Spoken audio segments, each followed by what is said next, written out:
Some memories don't fade, sometimes you miss the old days, but nothing changed unless you change what's around you, how you think, how you live, how you speak, how you walk, how you blink, how you talk, how you teach, how you reach, let it sink.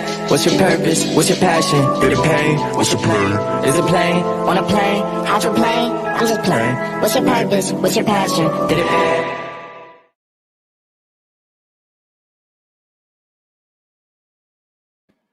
We are here. This is Plugged with Molly and Joe, the Mental Warriors. It's coming like clockwork. I am Molly the Voice. That is Words by Joe. You tune into us, you're bound to get some type of information, something that you ain't know nothing about before. Maybe you did know about it, you know a little more about it. But like I said, I'm Molly. That's Joe. Joe, I'll have to be. What up? What's good, everybody? What's good? Welcome in for another. I know I was kind of MIA last week, but I'm back in full of action, ready to go. Unfortunately, you was MIA. You're always missed. Of course, you're going to be missed. You know what I'm saying? I mean, your insight on things. I hope you caught that. Who I paid homage to last week. Oh yes, I definitely appreciate that. Thank you, brother. That was very, very heartwarming. I think that's a cool cat. You know what I'm saying? One cool cat right there. But without further ado, because we did have one spectacular moment in hip hop, I would like to say. What you think? You go there? Yeah, you could say it was it was definitely a moment in hip hop. It was one of those unforgettable moments, per se.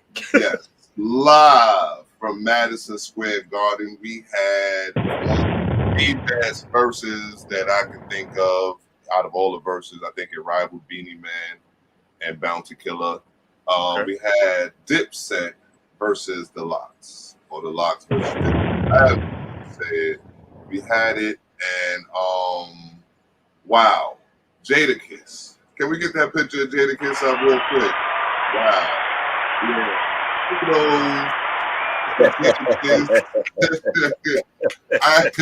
Kudos to Jadakiss.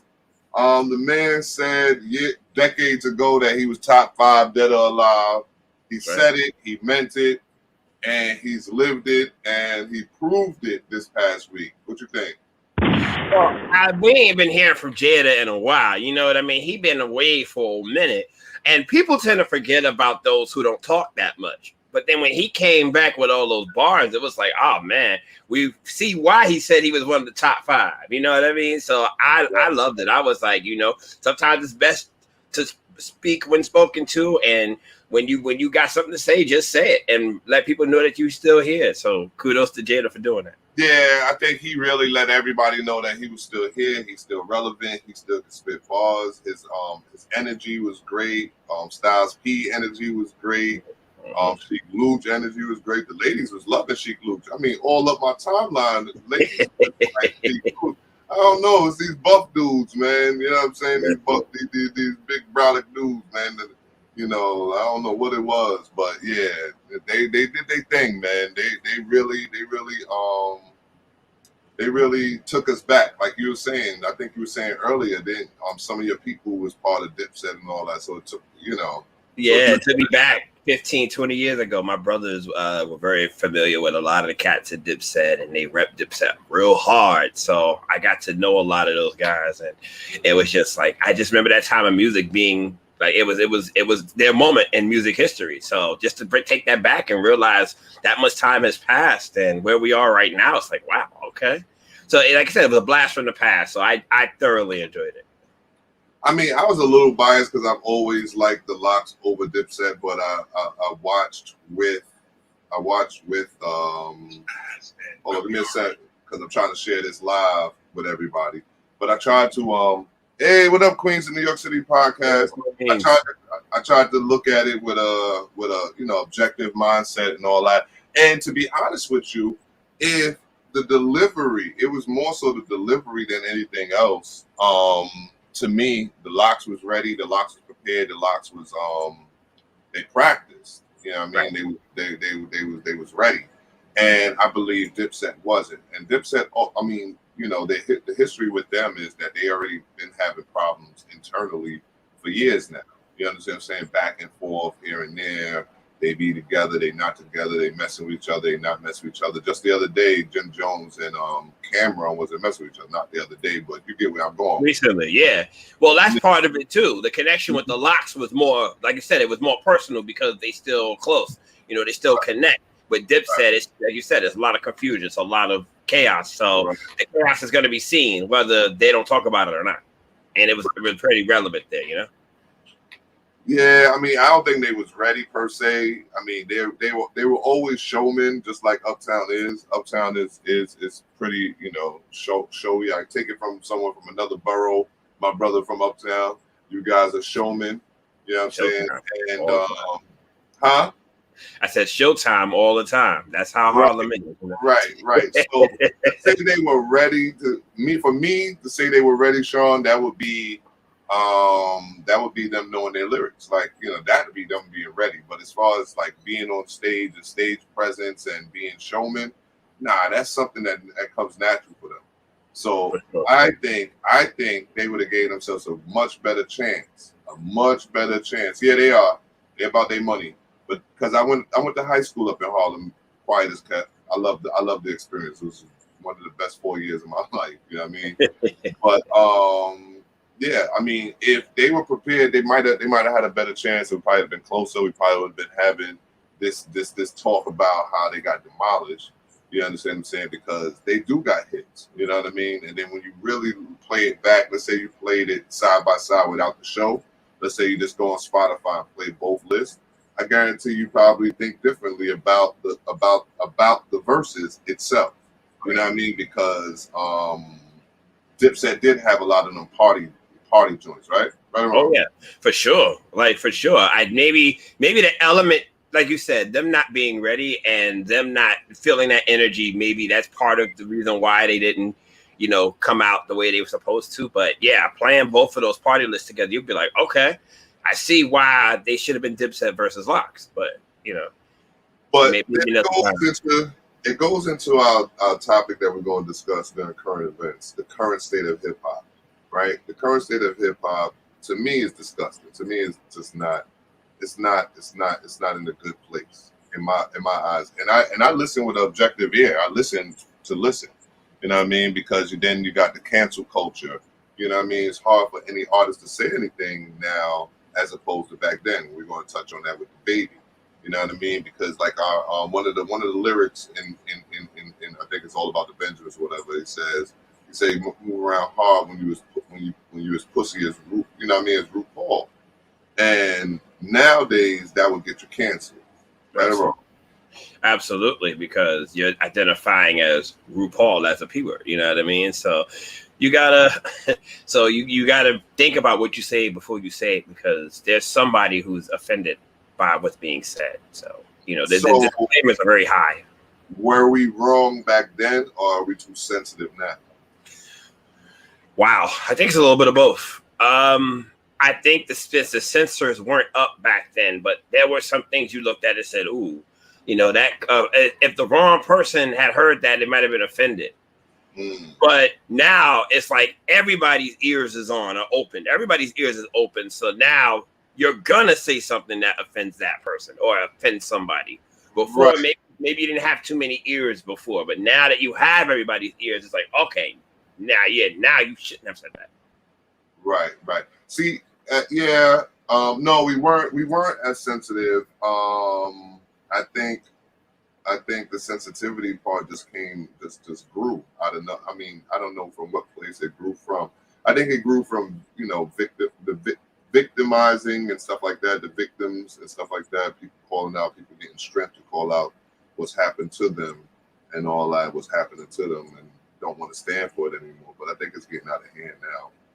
If you ask me, when you come down to cancel culture, you know. Well, I've definitely said my piece on these things. I think it's still a form of division. You know, yes, there are things that are going to hurt. Yes, there are things that are offensive to people. But we got to really sit down and identify what's offensive and what's not. So then it's a way of division, whereas they keep us divided within ourselves. So right.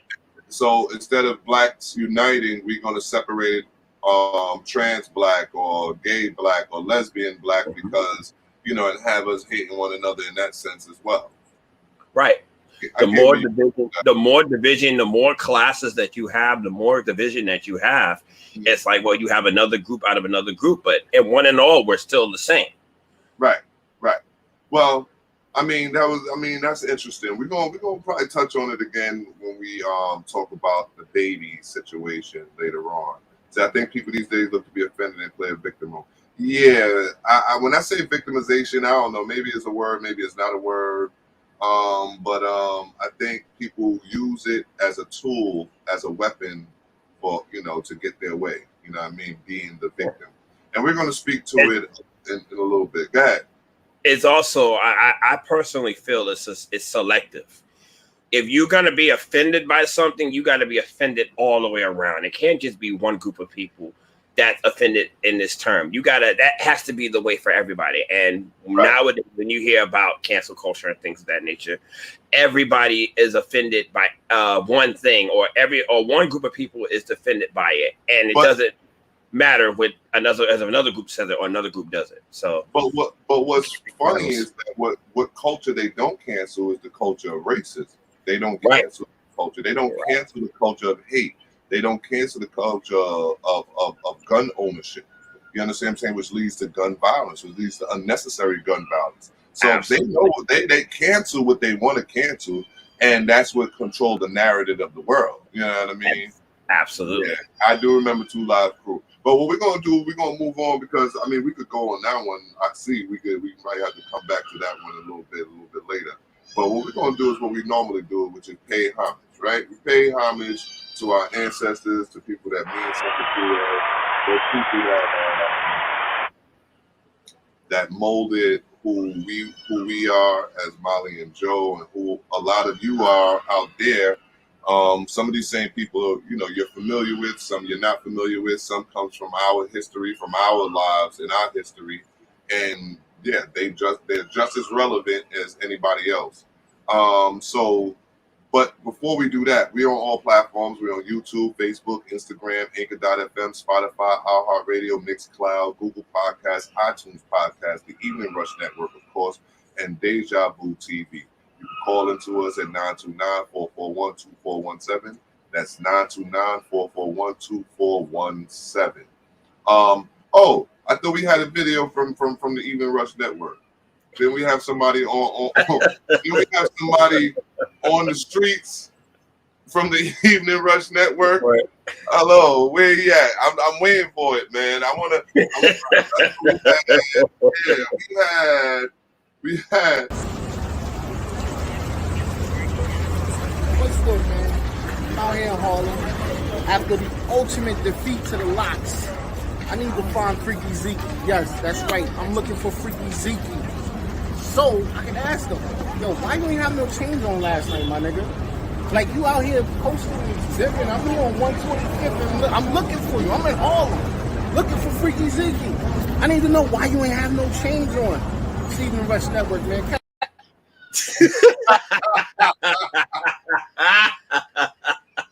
Listen, they not going to die this down. That's going to be forever. That shout out to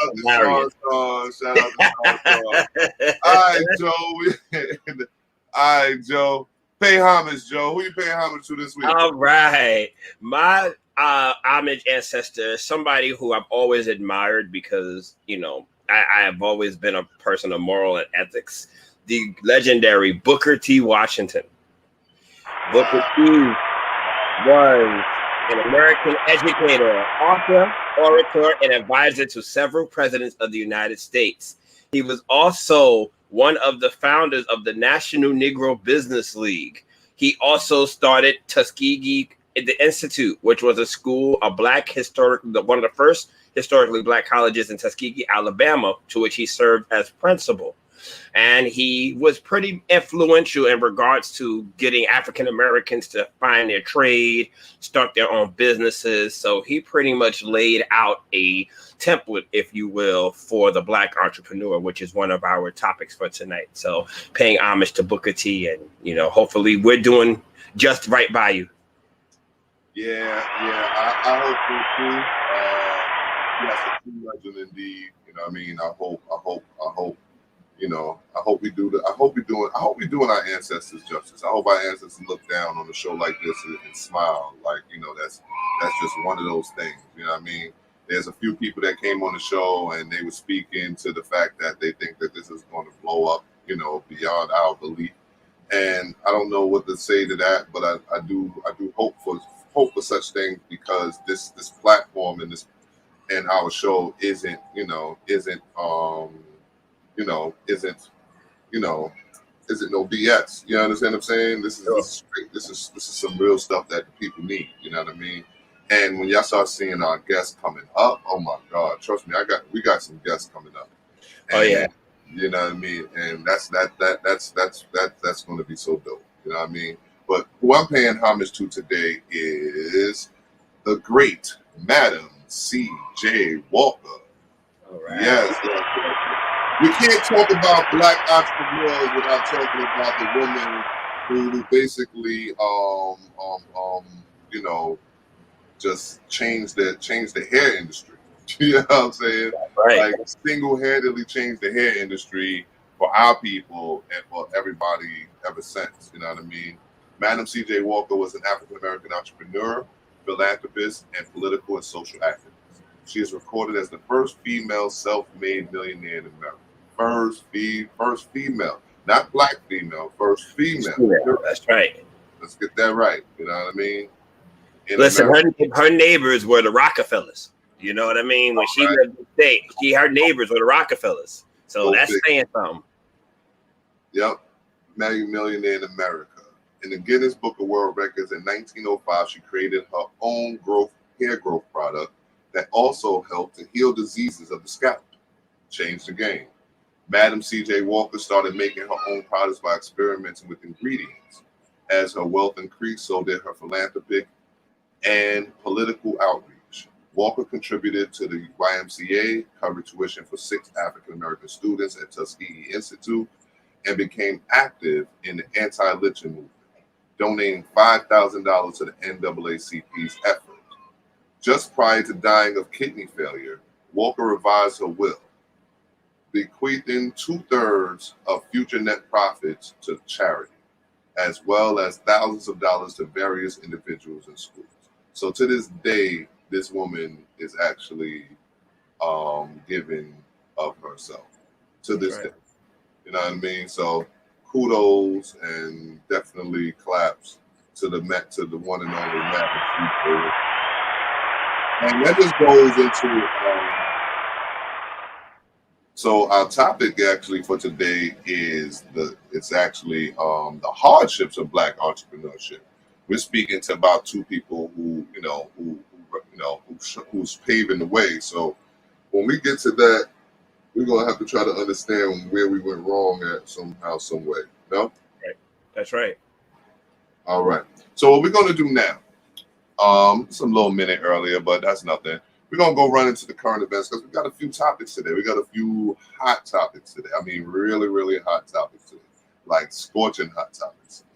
Like one of them is triumphant for me, you know. Simone Biles returned to the Olympics. Yes. Simone Biles returned to the Olympics. She won the bronze in the she won the bronze medal in the parallel bars, I believe. Is that it? Yes. Yes, the parallel bars was recent after, taking the time to pause rather from other Olympic contests. I think she had to go with, when she was ready. People look at sports as athletes and tell them that they don't have a reason to be, physically burnt out or mentally, emotionally burnt out. Right. And looking at someone like Simone Biles, it's a lot of stress to always want to be on top, to have that pressure put on you, especially when you're rooting for a country that's deemed as the best in everything that they do. So in her case, I was glad she was able to sit down and take this stop and sit down and look and say, you need a rest, you need a break. But it shouldn't just be for athletes. It should be for everybody. Set the standard. if you're doing too much, take a break, pause, get back to it. It'll always be there. Always. I mean, listen, your mental health is important. Like I said, there's no gauge into when you're going to snap, if you're going to snap, how you're going to snap. So in that sense, yeah, she needed to take her break and make sure she take that break for herself. Forget everybody. Yep, self-care is very important because there's people, like I said, there's people that when their mental health, like I said, you never know when they're going to snap. All right. And in not knowing that, you have to be more mindful of people's mental health. That's the truth. I mean, I just looked at what's going on, and then you had a lot of athletes, not just Simone, like most other, like Sha'Carri Richardson, and quite a few others that have recently during this Olympics have just decided to look at mental health and tell people how important it is. When the pressure's put on you, don't think that it's that we're always going to be 100% or always going to be the at the best that we need to be. So, like I said, I'm personally impressed with how this is being handled. What I'm not impressed with is how the media is starting to shame people for having a mental health issue or a mental health breakdown, like a Piers Morgan, if you will. Like, we're not human beings. And he said something in regards to Simone Biles and a lot of the other athletes, telling them, like, it's a cop-out now. No, it's not a cop-out. Like, I would dare him to have a moment and have to break down and say, I need a pause. I need a timeout. I need to get myself together, collect my thoughts, gather myself. That's all part of emotional wellness. It's a wellness check. Right. So for him and other media to sit there and say it's an excuse, it's never an excuse if you're not if you're not feeling your 100%. Never an excuse. Right. So anytime you're not feeling other than what you normally would feel, take that break and don't be ashamed. She don't owe us anything. Neither do any of these other athletes that feel under pressure or under stress. None of them owe us anything. And you're absolutely right, because I had a case in, I think it was some years back, and it's what they call the case of the yips. In sports, they say the yips. In gymnastics is called the twisties. Same thing, right? It says are sudden and unexplained loss of skills in experienced athletes, meaning you could be throwing 100 miles an hour. You could be, doing 1 million tumbles. You could have been playing basketball the best of your abilities, and all of a sudden you just lose it. All of a sudden it's just gone, and I've experienced that. It says symptoms of the yips are losing fine motor skills and psychological issues that impact on the muscle memory and decision making of athletes, leaving them unable to perform basic skills of their sport. So I'm gonna tell you a story. One time I was down south, and I was down south and I was going to play softball. You know what I mean? I was going to play softball. And, I know how to play softball. I've played softball all my life, from young to that time, you know what I mean? Played outfield, could catch, all that. And I get out there, and for some reason, it just left me. I couldn't catch nothing. I couldn't throw. I was like, I could be aiming dead at you and the ball would go straight to the right, like just out to the right. Like, it was bad. When I say it was bad, it was bad. And that was it was crazy. It, like, I'm telling you, and then it got so bad outfield that they made me go into pitch. So I go into pitch and I couldn't even get the ball to the plate. Wow. You know what I mean? So, mind you, I know for a fact I can play. I know for a fact that I've done this time and time again. Played outfield, hit the ball, all that. And for some reason that day I couldn't do it. And I'm gonna tell you probably what it was. I was down south. I didn't know anybody there. You know what I mean? So, as they call it, stage fright. You understand what I'm saying? And, right. Or just the change of scene. That has a lot to do with it as well. Just changing the scene of a place. If you're not familiar with the settings, that could throw you off your game as well. Right. So that has a lot to do with it. I mean, look at it this way. I'm going to bring up a couple of recent things. Do you remember when Vontae Davis, he was playing? I think he was the Buffalo Bills cornerback. When he just retired in the middle of the game, like at halftime, he said, "I retired," and left the field. Right. People realized that he was just people were like, "Oh, he's crazy for doing that." No, he probably just had a breakdown and had to leave because he got frustrated. Even what just happened with Richard Sherman a couple of weeks ago. Never had an issue in his whole career, and he had a breakdown. He was depressed. Right. And people are not realizing it has a lot to do with what's been going on these last 17 months with the pandemic. People losing family, loved ones, and just gone. Like their whole lifestyles have changed. Mental health, and that goes to our next question about it. It says the importance of mental health and self-care. It's very important. It is beyond important. We've learned that in the last pandemic how important it is because a lot of us was going semi-crazy ourselves. Absolutely. We just haven't been diagnosed for it yet. You know what I mean? But a good question that we were asked in production was, why is mental health an acceptable excuse for a mass shooter, but not for an athlete to withdraw from a game of competition?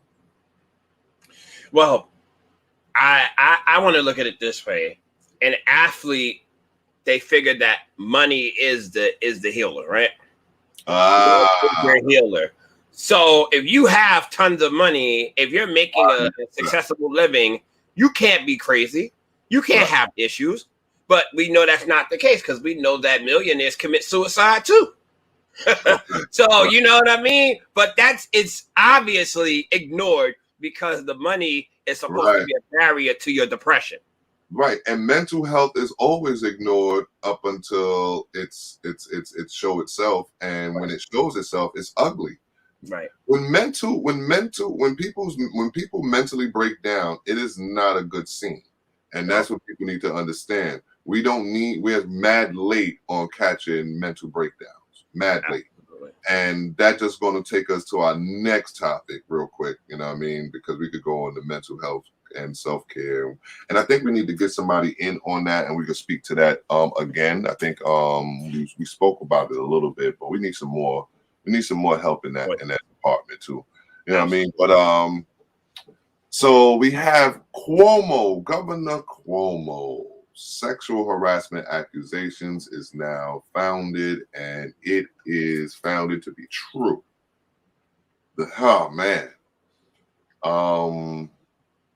It smells smells like a witch hunt, you know what I mean? But I mean, if true, he violated these women's comfort zones and the such, and it's nothing that could be, said towards that. So to all victims, I'm always gonna, do my disclaimer and say, listen, more power to you. Hope you find the strength to move on. But in this situation, it just smells like this, the stink politics. What do you think? I totally agree, and I know I'm probably gonna turn a few heads with my choice of words. But it's funny how these things come out when things aren't going the way that people want them to go. Right. Cuomo's had a lot of power during this pandemic, where he's kind of kept this city in the shape that it's in. Because if he had buckled to the people who wanted to change things and bring things back to normal, we might be in a worse state of affairs than we are now. But when you're in a position of power, people do anything they can to get you out of that seat. Whether it's false claims, whether it's making you look bad. I mean, the damage has already been done to Governor Cuomo. So it would be impossible for him to recover from this. But as he said the other day, I'm 63 years old. I'm at the end of my life when it comes to politics. I'm not trying to run for anything else. So he's very strong-willed in what he does. That's what makes me believe him a little more than the accusations. Because if he had something to lose, he would have taken the low road and said, I'm done. You know what I mean? Timing. My thing is timing. It's always timing. Like to me, it seems like people felt a way about how he was approaching even the Washington. You understand what I'm saying? He was looking at Washington like, listen, nah, we ain't going for that. I'm doing my state this way. He was standing his ground against the powers that be. And these are the things that happen when you stand your ground against the so-called powers that be. Right. they get you up out of there. You know what I mean? It happened with Cosby. It's going to happen with Cuomo. It's happened with a few of these cats. You know what I'm saying? Where if they getting too out of hand, out of pocket, out of their britches. Hey, listen, you know what? Nah, we're gonna knock you back a peg or two. You know what I mean? Because these are things that's probably been known or probably been said something about, and they just going to bring it up when it's convenient to crush people's lives and careers.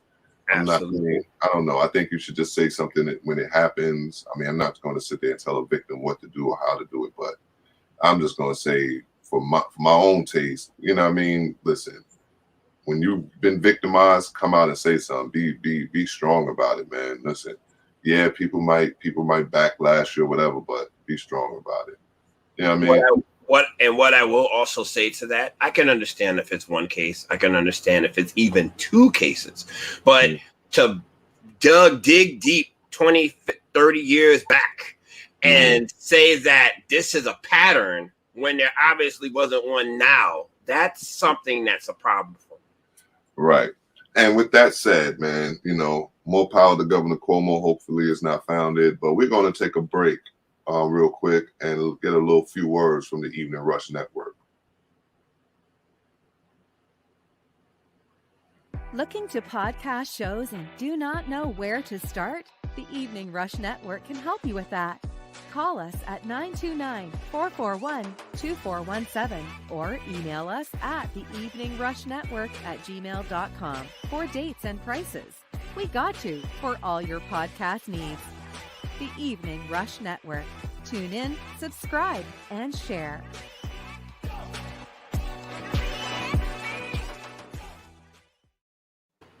And we are back, and of course, we are sponsored by none other than the big athlete from the Baller. A lot of things coming up in the next fall, right? In the fall. Oh, season. yeah. Got, you know, Ball of Bronze is going to do some things, and Ball of Beauties, everything is going. I see a lot of good things happening. Of course, we're on Instagram at Plugged MJ. That's at Plugged MJ. We're also on Facebook. We're on Facebook. That's Plugged with Molly and Joe. On Facebook, that's at Plugged with Molly and Joe on Facebook. Now we're gonna just shoot right into our next topic because we touched on it earlier with our who we paid homage to, and if we have a few minutes afterwards, I do want to touch on the baby situation as well. All right, Sure. We'll go back to that one. But topic of the day is the hardships of Black entrepreneurship. Wow. Yeah. That topic, why did you bring that topic up, Joe? Because for most that don't know, I am a incoming Black entrepreneur. I've dealt with a lot of small businesses up here in Harlem for a long time, and I'm taking that next step to start my own Black business, you know, my own entrepreneurship, if you will. And I'm seeing the difficulties that apply when it comes to small Black-owned businesses. Nowadays, it's almost like you have to have wealth in order to be a business person. Right. There is no level that starts from somebody who doesn't have anything yet and starting from the bottom to the top. Right, like a lot of these good old American dream stories where they start from nothing and they create an empire. We don't get those opportunities. And just like you yourself, I guess, you know, I could consider myself a Black entrepreneur as well, trying to do something within the community and, you know, have that be my career, my job for the duration of my life. And it's hard. It's tough out here. It's tough to get people to support. It's tough to get people to even just like what you got going on, or watch what you got going on, or just share what you got going on. You tell people to share, they looking at you like, you know what I mean? I've literally handed flyers out to people and they're like, oh, I don't have no kids. I'm like, well, you got people that you know that got kids, and they look at you like, nah, I don't. Like, what kind of monk like you ain't got nobody that you could pass this flyer off to. You know what I mean? And the hardships of it for me is like you said, it's the finances. It's the finances. It seems like you have to have so much money, you know what I mean? Yeah, to get people to share. Yeah. You have to have you have to have so much money to even get your feet, get you off your feet. And what's crazy about that is that in many ways the system has many ways for us to gain that capital without people having to come out of their pocket. Just like if we like a platform like this, or a platform like Spotify, or a platform like Facebook, or a platform like Twitter, or a platform like TikTok. Whereas all our people would have to do is just share content, share our entertainment, share our words. No. Oh yeah, it looks simple, but it's not. And it's not the difficulty lies, like you said, in communication. It lies in getting the word out there. It lies in gathering resources, because I think it's such a strong atmosphere now. It's a strong atmosphere in business. So everybody's looking for the next big thing, or looking for the next new thing. And everybody's minds are set on that. So the supply and demand is high, but it's also overstretched. Like, you don't know who's the real deal or whatnot. It was easier growing up, or it was easier back then because not everybody had it. So when you saw one source of something, you said, oh, this is something new because it's the only one out there. But now when you have multiple people doing the same thing, it becomes something that drags. It's tiring. The dinner plates, and you're talking about the dinners, the weekly dinners. Everybody's is open. Yeah. Yeah. You start taking off of everybody's one big plate, and everybody done grabbed into the plate, and there's nothing left. There's no substance there anymore because everything is gone. Everybody done took into it. I mean, my solution to some of that is there needs to be a collaborative or a collective of that particular union or that particular source, and they come together and spread it out to the world and say, we're different. We're different podcasters, or we're different this, but we all have the same goal. If you want to talk to one of us, you got to talk to all of us. Like the Evening Rush Network, in a sense. Like, right. He got like about 8-9 shows, but we're supposed to be considered a family. I can't wait till we start doing those type of things where we start connecting with the other podcasts, because that's one of the other things that we can speak to. It's self-help. You know what I mean? Within our own circle of the Evening Rush Network, we can help boost each other by just doing what? Sharing one another's content. You understand what I'm saying? Sharing one another's content and have it be like clockwork. Listen, so-and-so show on. All right, I'm sharing that live and the such. You know what I mean? So, or going on each other's shows and talking our truths or talking our stuff. You know what I mean? That's it's the unity within it, right? But then we spoke about the lack of access to capital and credit. You know what I mean? So now we're going to the system part of it. So we went to the personal part where we ourselves don't necessarily support one another, but then you have a system that don't support us as well, right? Well, the system, people look at modern day economics, modern day economy, modern day money as a game. It's almost like you're gambling to a sense. I look at the stock market and I look at a big gambling ring, if you will. People putting money that they don't have into something, and you're playing like Russian roulette with the stock market. You could win or you could lose. There's no guarantees. I guess I compare it to gambling. And that's what I look at when I look at lack of access to capital and credit. A small business is not going to have capital or credit because they're new. They have nothing. They have no resources. They have no substance. So you can give a big business capital and credit because you know that they're there and they can back up what they have. And not even a big business either. They're small. Small business too, but I guess it also goes to supply and demand, if you will. It goes into what's in demand right now, what's in supply. Are people interested in what you have to sell? If they're interested, then you have ways to access credit and capital. But if you're a business that is like brand new and trying to figure yourself out, you may not have that, because people can say, oh, you're a one-hit wonder, or you may not be around long enough to access credit or capital. Right. But now watch this. Watch what happens. Now, so they could get the capital from banks and other investors if they have credit. they can if we have credit. We were never taught how to get credit from young and to build it and as such. But now what I was speaking to the fact that you're talking about big business, but what big business do is that when their sons or their daughters or when they're what's the name have an idea, they want to open up a bakery in Manhattan or open up an ice cream shop in Manhattan, guess what happens? They get the capital and the credit. You know what I mean? They get the credit, then the capital. So it's backwards. They get the credit, then the capital based off of mom and pops. That's right. The fortune that's already been laid for Black businesses. Most of us aren't as fortunate because we don't have a fortune or a legacy to let back. You know, we don't have as much.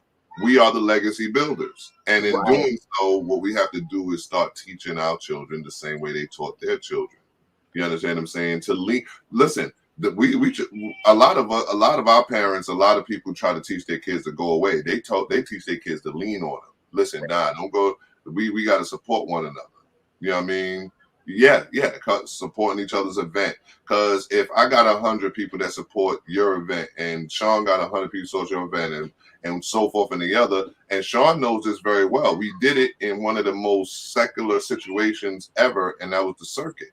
You know what I mean? AKA the circus. You know what I mean? When we say the circus, I mean it was just pure, stupidity in a sense. You know what I mean? We could have did so much more positive with that platform. But we were partying, we were drinking, we were out there with the women, all of that. But the one thing that I would say is the system was perfect because it was each club had to support each other.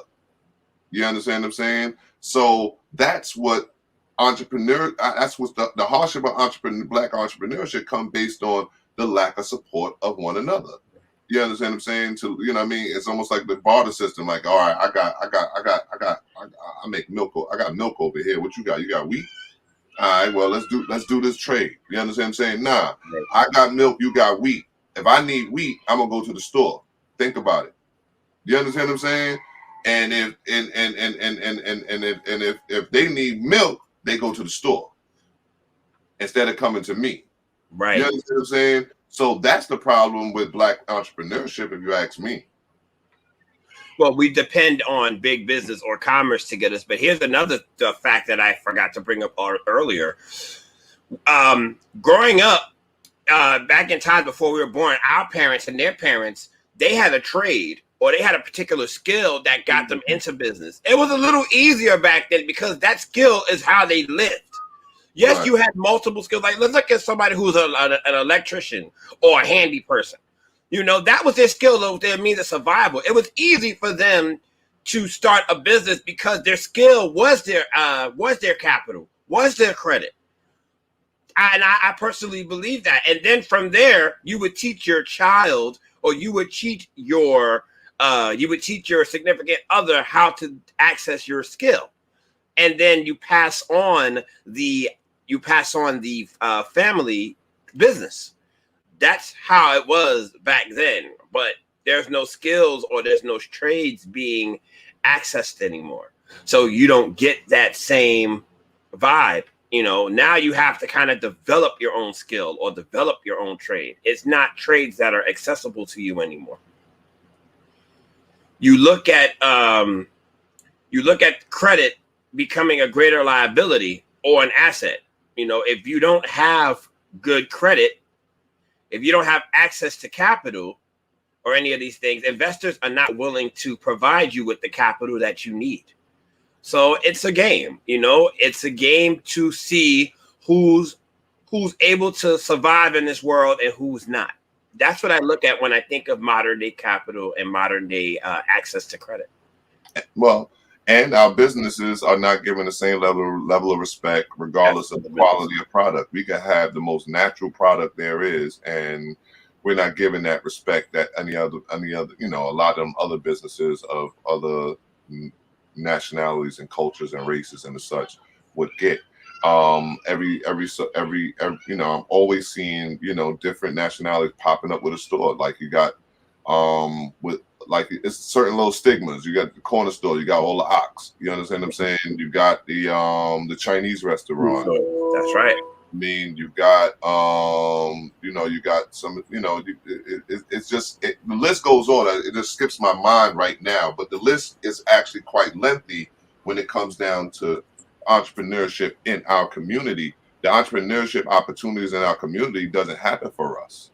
No, You know what I mean? they'd rather us be the consumer than the person going into business for ourselves. We spend the money, Right. but we can't make it. Right, because there's no reason why myself or yourself don't be behind that liquor counter. What's the difference besides chance and opportunity? You know what I mean? And that's the funny part is they made us enemy of ourselves. Yes, Jada. They made us enemies of ourselves because they've taught us to not trust one another. You know what I mean? Listen, I'm telling you, we are mentally challenged. We are so mentally challenged when it comes down to a lot of things that's going to actually get us ahead. And Black entrepreneurship is going to get us ahead. But the challenge is that we got to start trusting one another. We can't look at it as our brother is scamming us when this nation been scamming us for years, for centuries. Right. And that's the PTSD of it all, no? No, that's part of the stigma. That's absolutely part of the stigma. How, you would expect, well, some of the challenges that I'm facing when it comes to the business is it should be easy for me to have a collaborative or a network of people in the occupation that I want. But there's so many people who are not doing that, or so many people who are so envious or self-ridden in their own skills. They're not willing to pass on the know-how for another person to advance because they're afraid of their spot being taken over. Right. Right. So it's hard for anybody new to come into this business and succeed or do better than, because in our community, we're focused on the spots that we have, and we'll be damned if we let anybody else come into that spot and take over until we're ready to, or unless they transcend into the next, unless they have no choice to do so. So that's part of it as well. We've talked about this on plenty in plenty other instances with elders and youngsters. The elders, the old guard, wants to keep their spot. But when somebody new comes with a new idea, you dismiss it because you're envious of what they're doing. And you realize there's no room at the top for more than one. And that is well said, my brother. And also someone wrote in and said lack of knowledge. Lack of knowledge is definitely a factor. Absolutely. That's what we're talking about. We don't know how to manage businesses. We don't know, accounting, just simple accounting information, managing, budgeting, all of those different aspects of it. And I guess that's where Baller comes in at, because we're going to try to teach these things down the line. Financial literacy, that's so important. It starts as simple as even if you're looking at a family that has money and they teach their kids, their youngsters, the value of money. You give them money for certain allowances. You put them in a piggy bank. You give them access to it when they're of age. There's still some type of branding on that. I think for our culture, a lot of us don't have that. We're not able to do that because the money that we have has to go with our daily life structure. Right. And what we have to start realizing and understanding is how you manipulate this whole credit scam, because it is a scam. You know what I mean? Loan sharking. I know loan sharking when I see it, brother. Yeah, that's what it sounds like. That's what it is. It's legal loan sharking, bro. You got to understand something about this country, which is crazy, is that a lot of the things that they might find illegal, they actually do it. You understand what I'm saying? They operate under those rules, and that's the reason why it becomes illegal, is because it goes against what their rules are. You understand what I'm saying? So yeah, of course I can't loan shark, because you want to be loan sharking. You want to give out the credit. You want to say, okay, now you owe me $1,000. You know what I mean? You understand what I'm saying? You know what I mean? Yeah, I hear you, bro.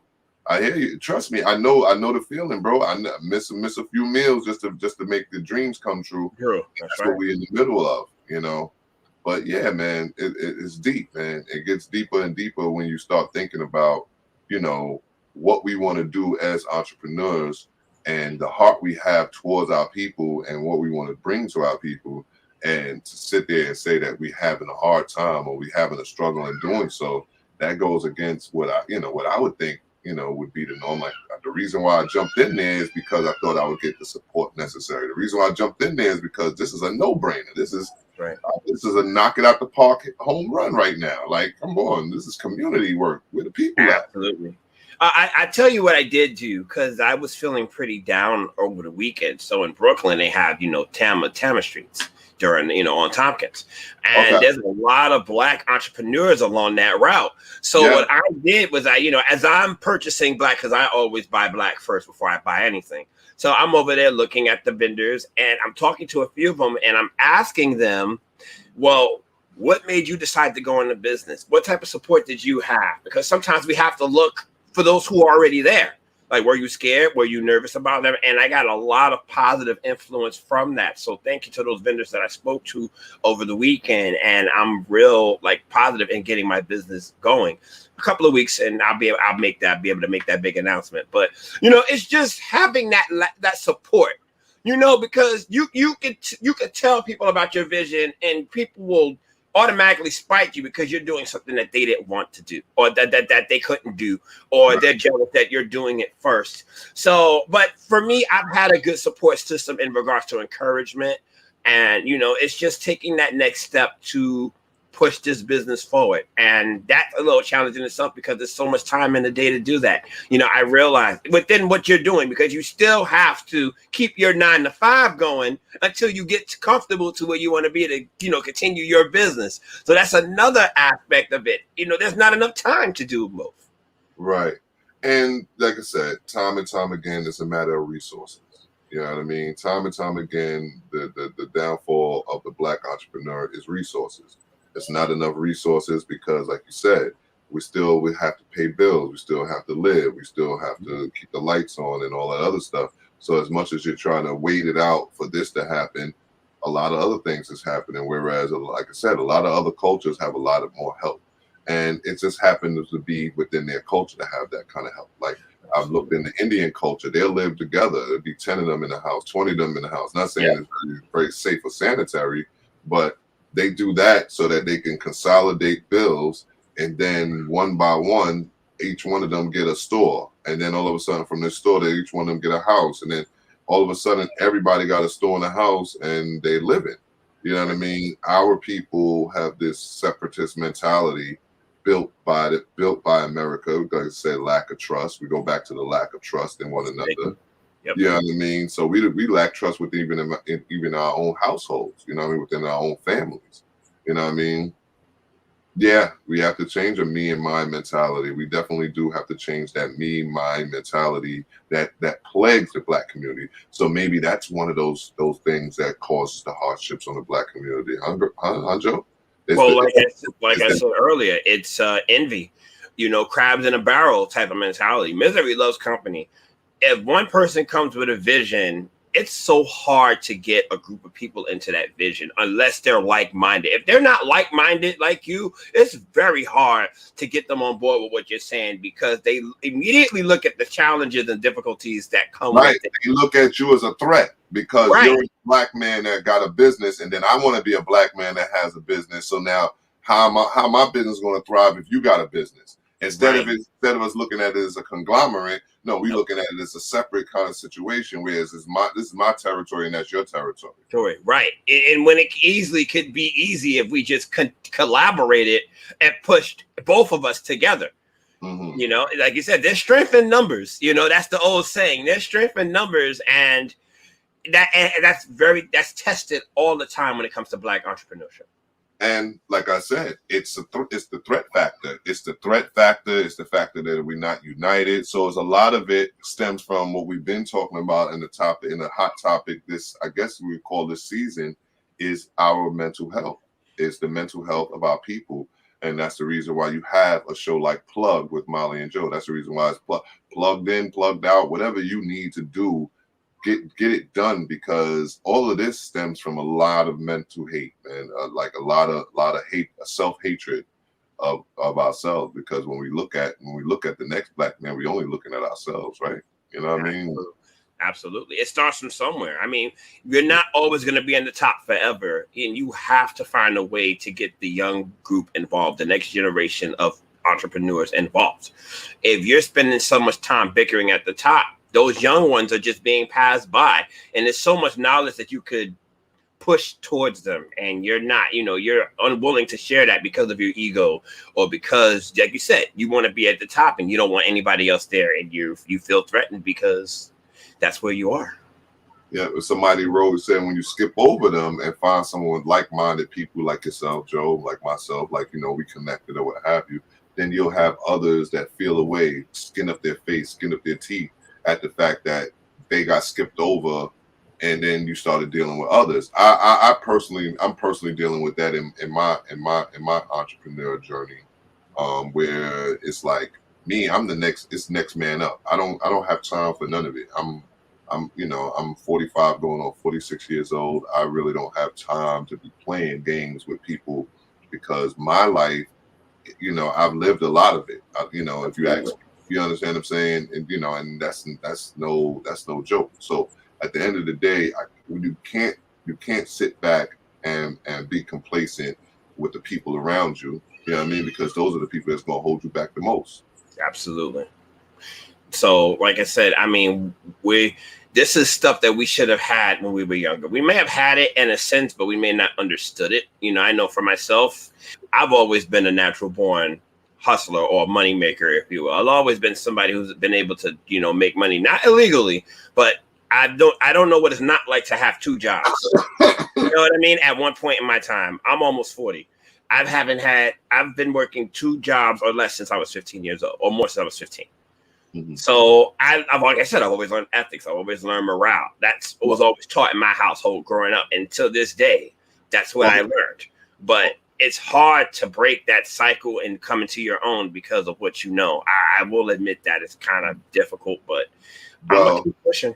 And I'm going to use my resources that I have to do more. In my house, we were raised, raised as Israelite in the Israelite community. So we was raised to be independent. We was raised to be self-sufficient. We was raised to want to be entrepreneurs, to want all of these things. But what didn't happen, we didn't have none of the resources. We didn't have anything, but no one taught us any of these things, how to go about it. You know what I mean? Yeah, they taught that this needs to be done. So all my young life, I always knew that being an entrepreneur was something that I would want to do, because I don't want to work for the man at the time. I don't want to work for the man and so forth and the other. And then you realize, okay, there's a process to this. You have to work for the man a little bit just to get where you got to go, because there's no, like I said, no resources. You need resources to get there. You can have all the dreams and all the ideas in the world, but if you don't have no resources to follow through with them, you'll get nowhere in life. You know what I mean? You'll get absolutely nowhere. Yeah, it takes money to make money. That's an old. That's one of the oldest street sayings there is. You know what I mean? And it's a pro and a con, because some people say it to dupe you into spending more money than you need. You know what I mean?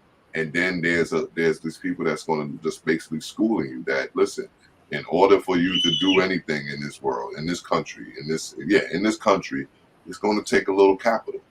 You know what I mean? They make everything. You have to pay for everything when it comes down to this paper, that paper, this, so. Well, that's part of it too. And we briefly talked about it, but it's like, in order to go into business now, you got to have a license for everything. You can't go into business, legal business, without paying the city or the government something. Right. It's not.